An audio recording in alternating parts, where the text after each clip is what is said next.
The Invitation Admiral Jake Morrison stood on the bridge of the starship Liberty, watching the massive space station grow larger in the view screen. The structure was enormous, bigger than any city on Earth. It spun slowly around a neutron star, its metal surfaces gleaming in the strange blue light. "Admiral, we're receiving docking instructions," said Lieutenant Katie Brooks from her station. Her voice carried excitement that she tried to hide. Everyone on the ship felt the same way. Today, humanity would join the Galactic Council. Jake nodded and smoothed his dress uniform. Behind him, Ambassador Lisa Carter reviewed her notes one final time. She was a small woman with gray hair, but her eyes held the determination that had made her Earth's top diplomat. "This is it," Lisa said quietly. "After 300 years of dreaming about life among the stars, we're finally here." The docking process took 2 hours. The station's technology was far beyond anything humans had built. Their ship was guided into a bay by invisible forces that held it steady without any physical contact. When the airlock opened, warm air flowed in carrying the scent of flowers Jake had never smelled before. Chancellor Vexithara waited for them in the reception hall. The Zephyrian leader was tall and thin, made of what looked like living crystal. Light moved through his transparent body in slow waves, and when he spoke, his voice sounded like wind chimes. "Welcome, children of Earth," Vexithara said, his arms spread wide. "We have waited long to meet your kind." The hall around them was filled with representatives from 12 different species. Jake saw creatures that looked like giant insects, others that seemed to be made of living metal, and some that appeared to be pure energy floating in mechanical suits. All of them watched the humans with curious eyes. Lisa stepped forward and bowed slightly. "Chancellor Vexithara, I am Ambassador Lisa Carter. On behalf of Earth and all humanity, I thank you for this honor." "The honor is ours," the Chancellor replied. "Your species has shown remarkable progress in such a short time. We are eager to welcome you into our family." Over the next 3 days, the humans were given tours of the station. Captain Ryan Brooks, Jake's second in command, spent most of his time in the technology sectors. He watched Klaxon scientists work with machines that could build anything from pure energy. Their insect-like bodies moved with precise grace as they demonstrated tools that could reshape matter itself. "Incredible," Ryan whispered to Jake during one demonstration. "They're offering to share all of this with us." Dr. Paul Turner, the mission's chief scientist, was equally amazed by the medical facilities. Aliens that looked like walking trees showed him machines that could cure any disease and heal any injury in minutes. They spoke of extending human lifespans to over 500 years. "Think of what this means for our people," Paul told Lisa that evening. "No more death from cancer or heart disease. No more watching our children die from things we cannot fix." On the final day, the treaty signing ceremony took place in the Council's Great Chamber. The room was vast with seats for thousands of observers. Representatives from all 12 Council species attended, along with media from across the galaxy. Lisa sat at a table made from a single piece of green stone that seemed to glow from within. The treaty itself was written on sheets of metal so thin they were almost transparent. As she signed her name, the metal glowed and her signature became permanent, unable to be changed or destroyed. With this signature, Chancellor Vexithara announced to the assembled crowd, "Humanity joins our council as equals. They will share in our knowledge, our protection, and our responsibilities." The crowd erupted in what Jake assumed was applause, though it sounded more like music from 100 different instruments. Lisa smiled and waved, but Jake noticed something in her eyes. A small doubt, perhaps, or just the weight of what she had just committed their entire species to. The celebration lasted for hours. Humans tried foods from a dozen worlds and spoke with beings they had only dreamed of meeting. Ryan found himself deep in conversation with a Klaxon engineer about faster-than-light travel. Paul discussed medical techniques with the tree-like Sylvans, but it was during a quiet moment that Jake first felt something was wrong. He was standing alone on an observation deck looking out at the stars when he overheard 2 council members talking in a language the translation device couldn't handle. Their tone was wrong somehow. They kept looking at the humans and making what sounded like jokes. Jake shook off the feeling. He was being paranoid. These beings had traveled across the galaxy to invite humanity into their family. They were offering technology that would transform human civilization. What reason could they have to deceive them? The next morning, the Liberty left the station with a full copy of the treaty and detailed instructions for humanity's integration into Council society. The journey back to Earth took 2 weeks, and Jake spent most of that time reading the agreements Lisa had signed. The terms seemed generous. Humanity would receive advanced technology for medicine, transportation, and terraforming. In return, they would contribute their military forces to Council peacekeeping operations and provide raw materials from their solar system. "It's like winning the cosmic lottery," Ryan said as they reviewed the documents. "They're giving us everything we need to become a true spacefaring civilization." Lisa was less enthusiastic. "The military clauses concern me," she admitted to Jake in private. "They're very specific about human forces being used for frontier security and hostile contact situations. That sounds like they want us to do their dangerous work." "Maybe," Jake replied. "But look what we're getting in return. Besides, humans are good at dangerous work. We've been doing it for thousands of years." When they arrived at Earth, the entire planet celebrated. The news networks showed the signing ceremony over and over. Children drew pictures of alien friends, and scientists worked around the clock to understand the new technologies. Within 6 months, the changes were remarkable. The first human colony outside the solar system was established using Zephyrian terraforming equipment. Mars was transformed from a desert world into a garden paradise in just 3 months. Medical centers using Sylvan technology eliminated most diseases on Earth. But there were also troubling signs for those who looked carefully. Human ships were consistently assigned to patrol the most dangerous regions of Council space. When pirates or hostile aliens threatened Council worlds, human forces were always the first sent to respond. Jake found himself commanding a small fleet of human vessels on permanent patrol near the Galactic Rim, where unknown threats lurked in the dark between stars. His ships faced combat situations almost weekly, while Council forces remained safely in the inner systems. Captain Amy Rodriguez, who commanded one of Jake's destroyers, raised the issue during a staff meeting. "Admiral, we've lost more ships in 6 months than the Council has lost in 6 years. Are we partners or are we expendable guards?" Jake had been wondering the same thing, but he pushed down his doubts. The Council had given humanity the stars. Surely they deserved humanity's service in return. But late at night, alone in his quarters, he found himself staring out at the alien constellations and wondering what humanity had really signed up for. The golden age of human-alien cooperation was about to come to a very dark end.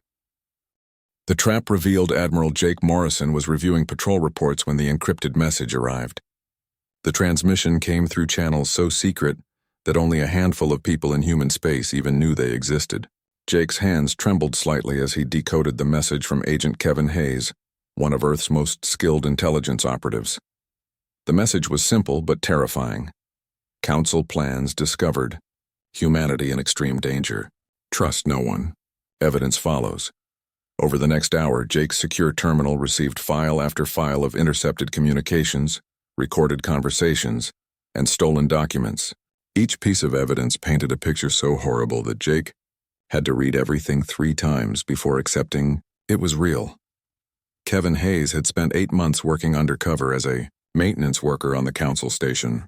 His job gave him access to communication relays and data storage systems that most beings never saw. What he found there would change everything humanity thought they knew about their alien allies.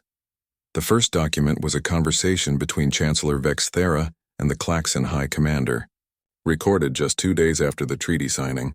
Jake read it with growing horror. The humans performed exactly as predicted. Vex Thera's translated words appeared on screen. "They were so eager to join us that they never questioned our true intentions. And they signed away their military independence without hesitation," the Klaxon replied. "Now we can use them as we planned. Phase 1 is complete," Vex Thera continued. "The humans now depend on our technology for their colonies and their medicine. Phase 2 begins immediately. Send their ships to the most dangerous sectors. Let the Devourers and the pirates wear them down. We need their numbers reduced before Phase 3. Jake's blood ran cold. Phase 3 was outlined in another document, a formal Council directive marked with the highest security classification. The plan was detailed and ruthless.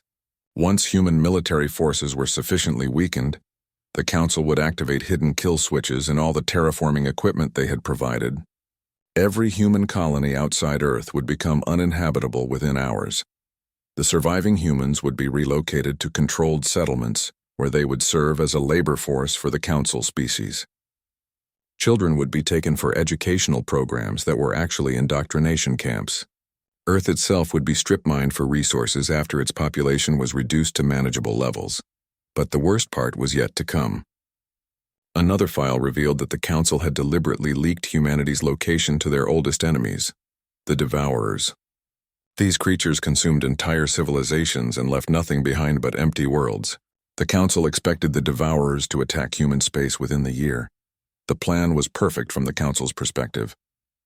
If humanity and the Devourers destroyed each other, the Council would claim all their territories. If humanity somehow won, they would be so weakened that the kill switches would finish them off. Either way, the Council would gain a new region of space without losing any of their own people. Jake immediately sent encrypted messages to every human commander in the galaxy. Within hours, his secure communication array was buzzing with responses from captains and generals who had been harboring their own suspicions.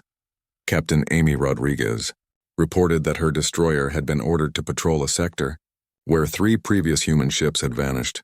When she asked for Council support, she was told that no ships were available, even though she could see Zephyrian cruisers sitting idle at nearby stations.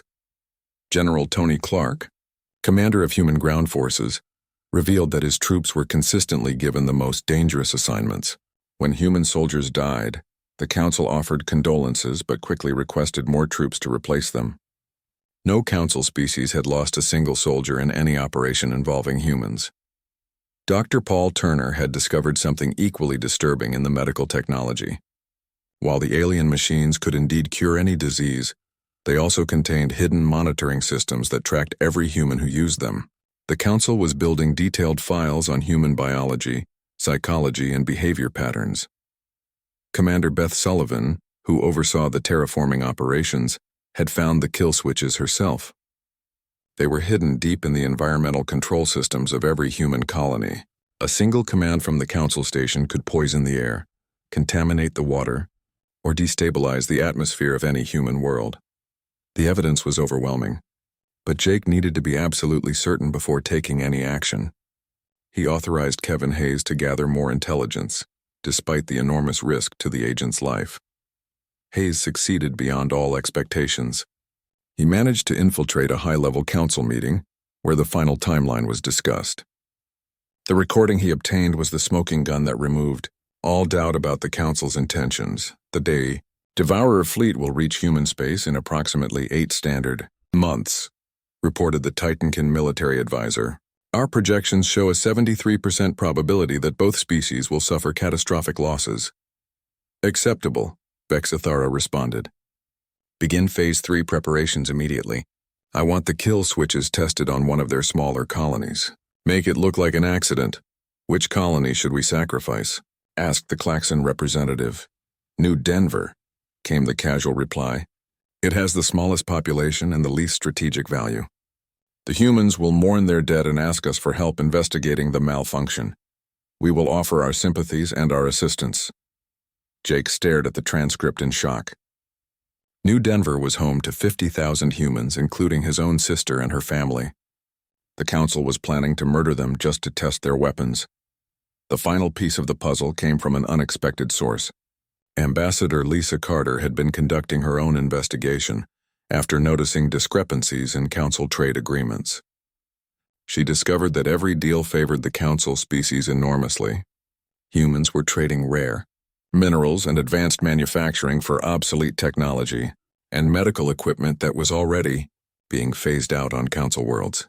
They're treating us like a primitive species that should be grateful for their cast-offs, Lisa reported to Jake during a secure call. But they're also very careful to give us just enough real advancement to keep us dependent.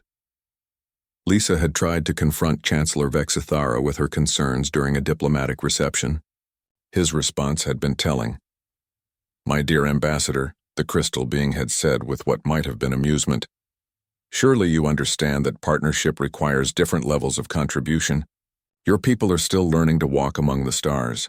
In time you will understand your proper place in our galaxy. When Lisa pressed for clarification, Vexithara had been more direct. Humanity's role is to serve the greater good of the Council.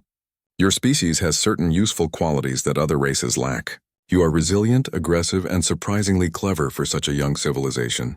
These traits make you ideal for tasks that other species find distasteful. What kinds of tasks? Lisa had asked.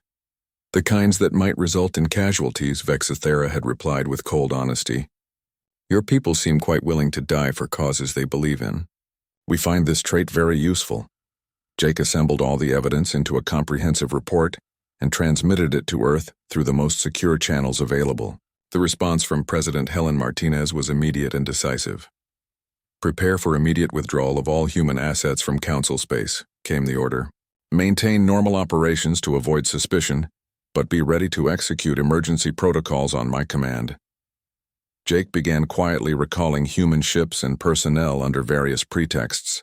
Equipment failures, crew rotations, and supply missions became cover for the largest military repositioning in human history. The Council noticed nothing unusual, confident that their primitive human allies could never threaten them. But Jake knew they were wrong. Humanity had been betrayed, used and marked for destruction by beings they had trusted completely. The aliens had made one critical error in their calculations, though. They had assumed that humans would react like other species when trapped and threatened. They were about to learn that humanity was unlike anything they had encountered before. The galaxy was about to discover what happened when humans were pushed too far, and the response would shake every star system from the galactic core to the outer rim. The trap had been revealed, and now humanity would spring one of their own. The single command president Helen Martinez sat in the White House Situation Room, surrounded by screens showing data from across human space. The evidence of the Council's betrayal was spread across the table in front of her, like pieces of a deadly puzzle. Every page, every recording, every intercepted message painted the same picture. Humanity had been marked for extinction. How long do we have? She asked Admiral Jake Morrison, whose weathered face filled the main screen from his command ship near the galactic rim. 8 months until the Devourers arrive. Assuming the Council intelligence is accurate, Jake replied, but they could activate the kill switches on our colonies at any time. We have to assume we're operating on borrowed time. General Tony Clark leaned forward from his position at the conference table. Madam President, we need to face facts. We're outnumbered, outgunned, and completely dependent on their technology for our survival. A direct military confrontation would be suicide. Then we don't fight them directly, said CIA Director Nancy Foster. She had been quiet until now, but her voice carried the weight of someone who had spent decades dealing with enemies in the shadows. We fight them the way humans have always fought when facing impossible odds. President Martinez nodded slowly. She had been thinking the same thing since reading Kevin Hayes' intelligence reports. The Council expected humans to behave like other species they had conquered. They expected panic, desperate negotiations, or a hopeless military strike. They were about to learn that humans were different. Admiral Morrison, how quickly can you recall our forces without raising suspicion? She asked. Most of our ships can be back in human space within 72 hours if I use emergency protocols, Jake answered. I've already started rotating crews and calling ships back for maintenance. The Council hasn't questioned any of it. Captain Ryan Brooks appeared on another screen, his face grim. Ma'am, I've completed evacuation of the Mars Research Facility. We told our Klaxon partners that we were upgrading our equipment. They actually offered to help us transport our materials. The irony was not lost on anyone in the room. The aliens were helping humanity prepare for the very war they had planned to start. Dr. Paul Turner's report was equally encouraging. I've identified and isolated all the monitoring systems in the medical equipment. More importantly, I figured out how their technology interfaces work. We can use their own systems against them if necessary. Commander Beth Sullivan had the most crucial update. The terraforming kill switches are more complex than we initially thought, but they have a fatal flaw. The Council designed them to be activated remotely, but they never considered that someone might reverse engineer the control protocols. I think I can not only disable them but turn them into weapons. President Martinez felt a cold smile cross her face. The Council had spent months thinking they were so clever, manipulating humanity like chess pieces on a board. They had no idea that humans had been studying them just as carefully. What about our colonies? Asked Secretary of Defense Mike Watson. We have 12 million people scattered across 8 worlds. We can't evacuate them all without the Council noticing. "We're not evacuating them," the president replied. "We're going to make those colonies disappear, along with every other trace of human presence in council space." The room fell silent as the implications sank in. What she was proposing was unprecedented in galactic history. No species had ever simply vanished from the council's radar. It would be like a magic trick on an interstellar scale. Ambassador Lisa Carter, who had flown back to Earth as soon as the crisis began, raised the obvious question. "Madam President, what you're describing would require perfect coordination across dozens of star systems.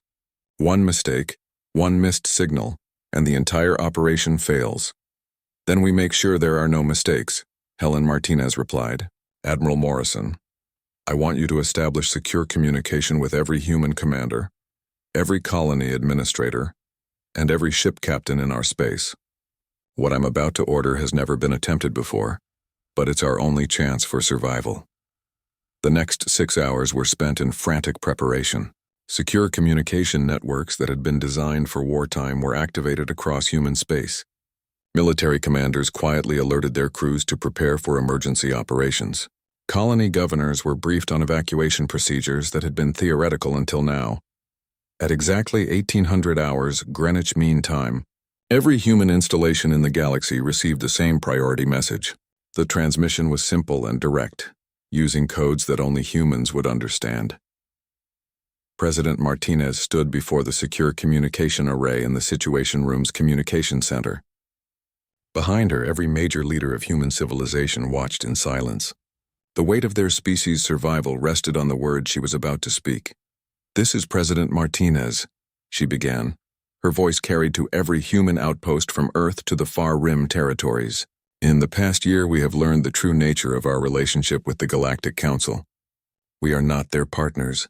We are not their allies. We have been marked for extinction, and our people have been scheduled for enslavement or death." She paused, letting the words sink in across the vast distances of space. On ships and stations, in colonies and research facilities, human beings stopped what they were doing to listen to their leader's next words. "The Council believes they understand humanity," she continued. "They think we will panic, beg for mercy, or make a desperate last stand that they can easily defeat. They are wrong. We are about to remind this galaxy that human beings are not like other species. We do not break. We do not surrender. And when we are betrayed, we do not forgive." In the Situation Room, Admiral Morrison leaned forward, his hand hovering over his own communication controls. Every human commander in the galaxy was waiting for the same thing. "The Council expects us to behave predictably," President Martinez said, her voice growing harder. "They expect us to follow their rules, use their methods, and fight their kind of war. Instead, we are going to disappear. Every ship, every station, every colony. We are going to become ghosts in their perfect machine. And then we are going to tear that machine apart from the inside." She looked directly into the camera, knowing that her face was appearing on screens across human space. "To every human being listening to this message, I give you one order. This order supersedes all others. This order is to be carried out immediately and without question." The silence stretched across the galaxy. On the bridge of his flagship, Admiral Morrison held his breath. In hidden bunkers and concealed bases, human military leaders prepared to change the course of galactic history. "President," Martinez spoke 3 words that would echo through the galaxy for generations to come. "Execute order. Blackout." Pew.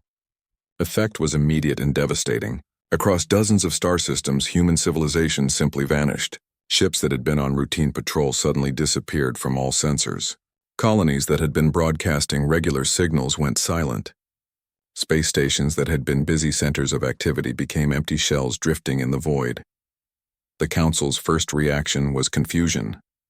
Their monitoring systems showed massive energy signatures as human ships engaged their faster-than-light drives simultaneously. But where they went, no one could tell. Within 12 hours, not a single human vessel remained in Council space. The aliens found empty colonies with no signs of struggle or panic. Personal belongings were left behind, but the people were gone. It was as if 12 million humans had simply evaporated. Chancellor Vexthera's emergency meeting with the Council leadership was chaotic. "How is this possible?" he demanded. Our intelligence indicated they were a primitive species with limited organizational capabilities. Perhaps they were more advanced than we assumed, suggested the Klaxon representative. But where could they have gone? Our sensors show no major fleet movements toward their home system.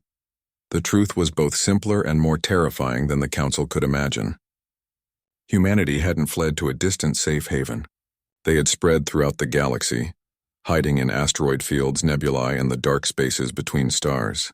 Human ships now lurked in every sector of Council space, invisible to sensors and waiting for their next orders. Blackout was only the beginning. Phase 2 of humanity's response was about to begin, and the Council would soon learn that making an enemy of humanity was the last mistake they would ever make. Humanity's wrath unleashed. 3 days after order. Blackout. The first supply convoy vanished. The Zephyrian transport fleet was carrying medical supplies to their core worlds, when it simply disappeared between star systems. No distress signals, no debris, no witnesses. 20 ships carrying enough medicine to treat millions of beings were gone as if they had never existed. Chancellor Vexithara convened an emergency meeting of the Council leadership. The crystal being's light patterns showed deep concern as he addressed the assembled representatives. "This cannot be a coincidence," he announced to the chamber. "The human disappearance and our missing convoy must be related." "Impossible," declared the Klaxon High Commander, his insect-like form clicking with agitation. "Humans lack the technology for such precise strikes. Their ships are primitive compared to ours." But more convoys began disappearing, food shipments bound for Titancan worlds, raw materials heading to manufacturing centers, energy cells destined for remote stations. Each loss was clean and complete, with no evidence of how it had happened. The truth was that humanity had learned more during their year with the Council than their hosts had realized. Captain Lucy Evans led the stealth operations from a converted human destroyer that now bore no resemblance to its original design. Her ship was coated with materials reverse-engineered from Council technology, making it invisible to their sensors. "Target acquired," reported Lieutenant Danny Miller from the sensor station. "Klaxon heavy transport carrying construction materials to their new military base." Lucy nodded. "Remember the plan. No survivors, no witnesses, no evidence. Hit the engines first, then disable their communications. Board and strip everything useful, then scuttle the ship." The attack was over in minutes. Human Marines wearing stolen Council environmental suits swept through the transport with ruthless efficiency. The Klaxon crew never had a chance to send a distress signal. By the time other ships arrived to investigate, they found only empty space. But the disappearing convoys were just the beginning. Dr. Sandra Bell had been working around the clock in a hidden research facility built inside a hollowed-out asteroid. Her team had spent months studying captured Council technology, looking for weaknesses that could be exploited. "I've found it," she announced during a secure briefing with President Martinez and the military leadership. "Every piece of Council technology shares the same basic operating system. It's incredibly advanced, but it has one fatal flaw. They never expected anyone to attack it from the inside. The virus she had created was a masterpiece of digital warfare. It was designed to hide in normal data transmissions, spreading through the Council's integrated networks like a plague. Once activated, it would cause cascading system failures throughout their civilization." "How long until deployment?" asked President Martinez. "The virus is ready now," Dr. Bell replied. "But I recommend we wait until their systems are under maximum stress. The more they rely on their technology, the more devastating the effects will be." That stress was being provided by Commander Steve Parker and his fleet of ghost ships. Human vessels had been modified with the best stealth technology they could develop, combining human innovation with captured Council equipment. They struck without warning and vanished before help could arrive. Parker's target was the Council's communication network. Relay stations that had operated for centuries suddenly went dark. Data streams that connected thousands of worlds were severed. The flow of information that held the Council together began to break down. "Status report," Chancellor Vexithara demanded during another emergency meeting. His crystal form was flickering erratically, a sign of extreme agitation. 17 communication relays destroyed in the past week, reported the Sylvan Tech Administrator. 23 supply convoys missing, 4 manufacturing stations offline due to equipment failures. The pattern suggests coordinated sabotage. By whom? Fexithera asked, though he already suspected the answer. The evidence points to human involvement, admitted the Klaxon High Commander, but our intelligence indicated they had primitive technology and limited military capability. How could they mount such an effective campaign? The answer was becoming clear to those who looked carefully. Humanity had been studying their hosts for an entire year, learning their weaknesses, mapping their systems, and preparing for exactly this kind of warfare. The Council had invited wolves into their house and mistaken them for sheep. Captain Amy Rodriguez led another type of operation from her base in a nebula that concealed her ships from all sensors. Her mission was psychological warfare, and she was very good at her job. Broadcasting on all Council frequencies, her communications officer reported. Message ready for transmission, Amy nodded. The message she was about to send would be heard on every Council world simultaneously. It was simple, direct, and terrifying in its implications. People of the Galactic Council, her voice carried across space to billions of beings. You have been deceived by your leaders. They invited humanity to join your civilization not as partners, but as expendable tools. They plan to use us as soldiers in your wars, then enslave or exterminate our people when we were no longer useful. She paused, letting the words sink in. We have the evidence of your leaders' betrayal. We have recordings of their meetings where they discussed our destruction. We have copies of their plans to murder our colonies and scatter our children among your worlds as slaves. The effect on Council populations was immediate and devastating. Species that had trusted their leaders for centuries began to question everything. Peaceful races demanded explanations. Military species started preparing for conflict. But we do not seek war with your people, Amy continued. Our fight is with those who betrayed us. Every world that refuses to support their leaders' crimes will be left in peace.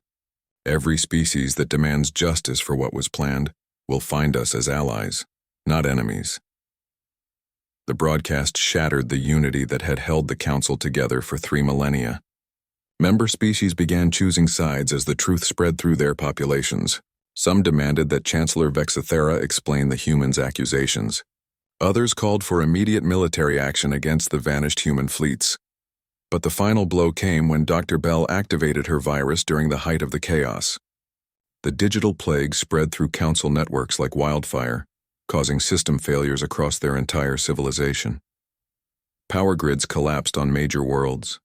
Starship navigation systems failed in mid-flight. Automated factories shut down without warning.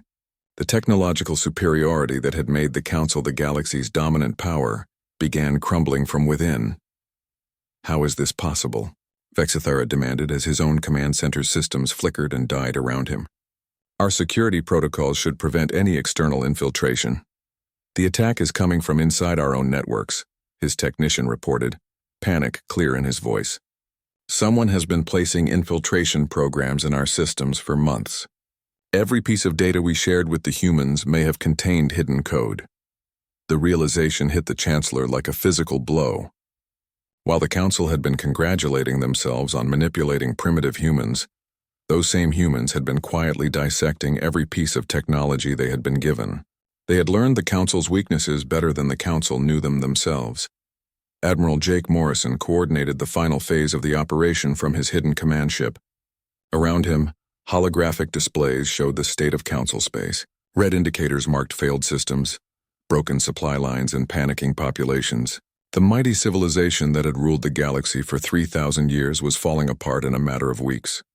Sir, reported Captain Ryan Brooks, we're receiving surrender offers from 7 Council species. They're requesting immediate negotiations. Jake nodded grimly. Tell them we'll consider their offers once they hand over the leaders responsible for planning our genocide. Anyone who participated in the betrayal will face human justice, but not all Council species were ready to surrender. The Klaxons and Zephyrians had built their civilizations on the belief that they were superior to all other forms of life. The idea of surrendering to humans was unthinkable. They began mobilizing their military forces for a final confrontation, not realizing that this was exactly what humanity had been hoping for. The last phase of human revenge was about to begin, and it would leave no doubt about which species truly deserved to rule the galaxy. The Council had awakened something they didn't understand. Humanity's wrath, once unleashed, would not be satisfied with mere victory. It would reshape the galaxy itself.